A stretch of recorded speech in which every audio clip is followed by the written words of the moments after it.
टूनी चिड़िया सुबह सुबह दाना चुगने के लिए जंगल की ओर उड़ गई।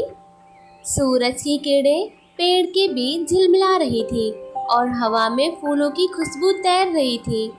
टूनी चिड़िया बहुत दूर उड़ गई, इतनी दूर कि जब वह वापस मुड़ी तो रास्ता भूल गई। चारों ओर पेड़ ही पेड़ और झाड़ियाँ थी, ना कोई रास्ता जाना पहचाना था और ना ही कोई दोस्त। टूनी चिड़िया की आंखों में आंसू आ गए। वह एक पत्थर पर बैठकर रोने लगी। हे भगवान, अब मैं क्या करूं? मैं तो रास्ता भूल गई। मेरे बच्चे भूखे होंगे। मैं तो उनके लिए अनाज लेने आई थी। अब मैं क्या करूं?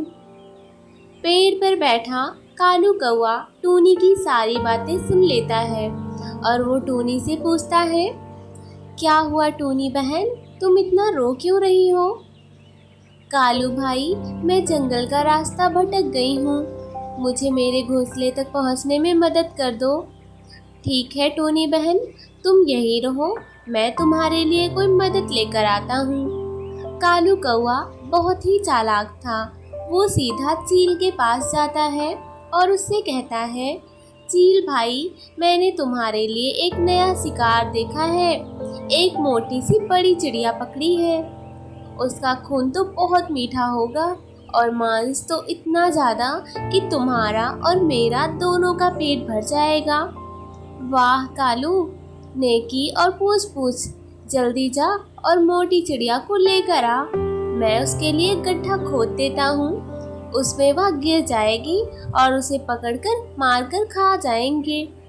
कालू कौआ टूनी चिड़िया के पास वापस आता है और उसे कहता है, टूनी बहन, मैंने तुम्हारे घर तक जाने का इंतजाम कर दिया है। तुम मेरे पीछे पीछे आ जाओ।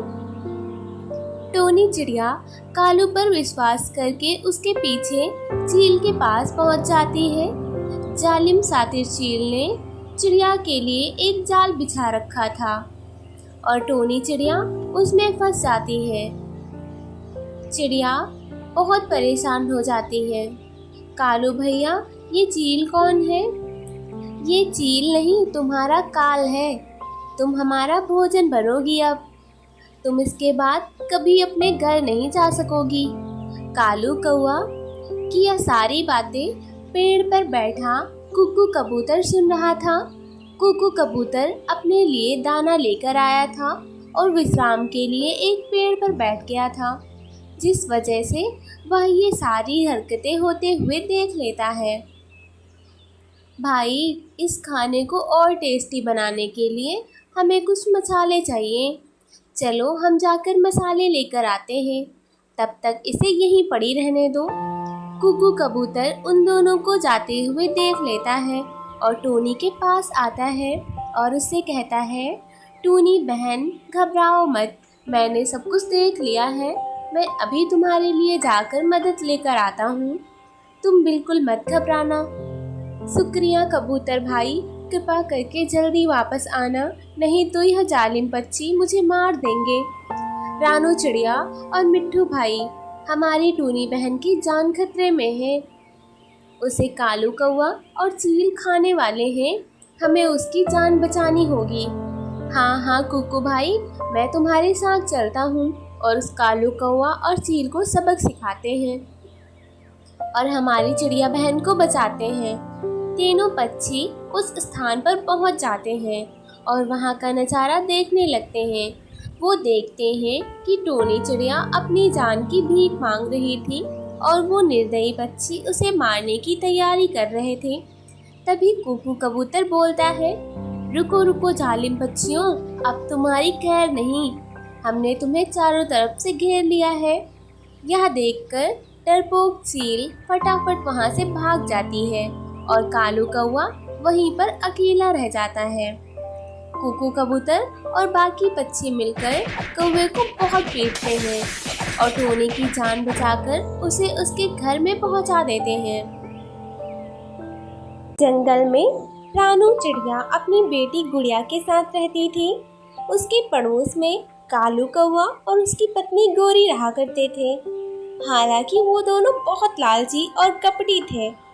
वे हमेशा किसी बहाने से रानू के घर आते और वहां से खाना चुरा कर ले जाते। समय बीतता गया। एक दिन सुबह रानू ने अपनी बेटी से कहा, मैं किसी काम से बाहर जा रही हूँ, तुम अपना ध्यान रखना। ठीक है, रानू फिर कालू और गोरी के घर पहुंची। गोरी, आज दूसरे जंगल की ओर चलते हैं, सुना है वहाँ बहुत सारा खाना मिलता है। यहाँ हमें जो थोड़ा बहुत मिलता है उसमें समझौता करना पड़ता है। रानू को बहला फुसलाकर वे दोनों उसे जंगल की दूसरी ओर ले जाते हैं। वहाँ सचमुच बहुत सारे फल और बीज और अनाज पड़े थे, लेकिन कालू और गोरी ने सारा खाना समेट लिया और रानू को कुछ भी नहीं दिया।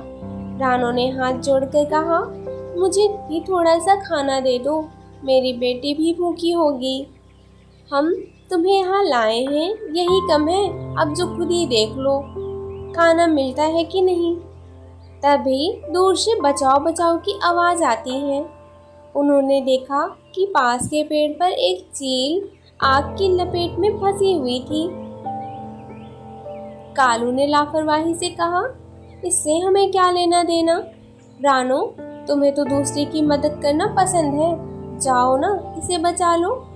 फिर बिना देर किए पास के पड़े केले के पत्तों में पानी भरकर रानू ने आग पे डाला और आग बुझ गई। चील बच गई। तुमने मेरी जान बचाई है, मैं तुम्हारा उपकार कभी नहीं भूलूंगी। चलो मेरे साथ। रानू को लेकर चील अपने घर जाती है। उसके पास एक चमचमाता बर्तन रखा था। पात्र उठाया और रानू को दे दिया। यह एक जादुई पात्र है, जो भी तुम इससे मांगोगी वह तुम्हें तुरंत ला कर देगा। रानू ने खुश होकर धन्यवाद कहा।